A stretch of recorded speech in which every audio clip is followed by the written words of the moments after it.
आजकाल लोक फक्त बोलत नाही, green flag, red flag, situation सी. कॅनॉन, इव्हेंट अशा शब्दांमध्येच बोलतात. हे शब्द समजले नाहीत तर सोशल मीडियावरचे अर्धे व्हिडिओ समजणारच नाहीत. चला आज हे सगळे शब्द अगदी सोप्या मराठी भाषेत समजून घेऊया. नमस्कार मित्रांनो, जेनझी भाषेच्या चौथ्या भागात तुमचं स्वागत आहे. आजचे शब्द सोशल मीडियावरती सर्वात जास्त वापरले जातात.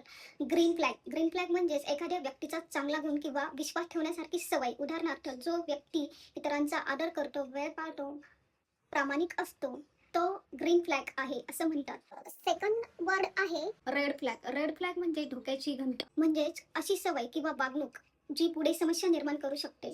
उदाहरणार्थ, सतत खोटं बोलणं, खूप कंट्रोल करणं किंवा इतरांचा अपमान करणं हे रेड फ्लॅग्स मानले जातात. तर तिसरा वर्ड आहे बेगी फ्लॅग. बेगी फ्लॅग म्हणजेच वाईट नाही, चांगलंही नाही, फक्त थोडीशी विचित्र किंवा मजेशीर सवय. उदाहरणार्थ, कोणी रोज त्याच कपातून चहा पितो किंवा प्रत्येक गोष्ट यादी करूनच करतो. ही रेड फ्लॅग नाही, फक्त एक मजेशीर सवय आहे.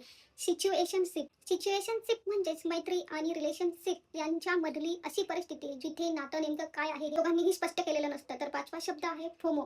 फुल form fear of missing out म्हणजेच इतर लोक काहीतरी मजाक करत आहेत आणि आपण मागे पडलोय अशी भावना. सहावा वर्ड आहे योलो. योलोचा फुल फॉर्म आहे यू ओनली लिव्ह वन्स म्हणजेच आयुष्य एकदाच मिळतं, त्यामुळे काही नवीन अनुभव घ्यायला हरकत नाही. सातवा वर्ड आहे कॅनन इव्हेंट.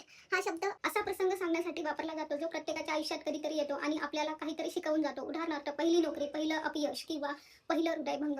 आठवा शब्द आहे साईड क्वेस्ट. साईड क्वेस्ट म्हणजे मुख्य काम सोडून अचानक दुसऱ्या कामात गुंतून जाणं. उदाहरणार्थ, अभ्यासाला बसलात आणि अचानक कपाट आवरायला लागलात, ही झाली साईड क्वेस्ट. नववा शब्द आहे लॉक्ड इन म्हणजेच पूर्ण लक्ष एका कामावर केंद्रित करणं. उदाहरणार्थ, या महिन्यात मी इंटरव्ह्यूच्या तयारीवर पूर्ण लॉक्ड इन आहे. दहावा शब्द आहे एनपीसी. एनपीसी म्हणजेच नॉन प्लेएबल कॅरेक्टर. गेम मधील अशी पात्र जी स्वतः निर्णय घेत नाहीत. सोशल मीडियावर हा शब्द अशा व्यक्तींसाठी वापरतात जी विचार न करता फक्त इतरांचं अनुकरण करते. आता जेनजीचे अनेक ट्रेंडिंग शब्द तुम्हाला समजले आहेत. पुढच्या वेळी रील, शॉर्ट किंवा इंस्टाग्रामवर हे शब्द दिसले तर तुम्ही त्यांचा अर्थ आत्मविश्वासाने समजू शकता.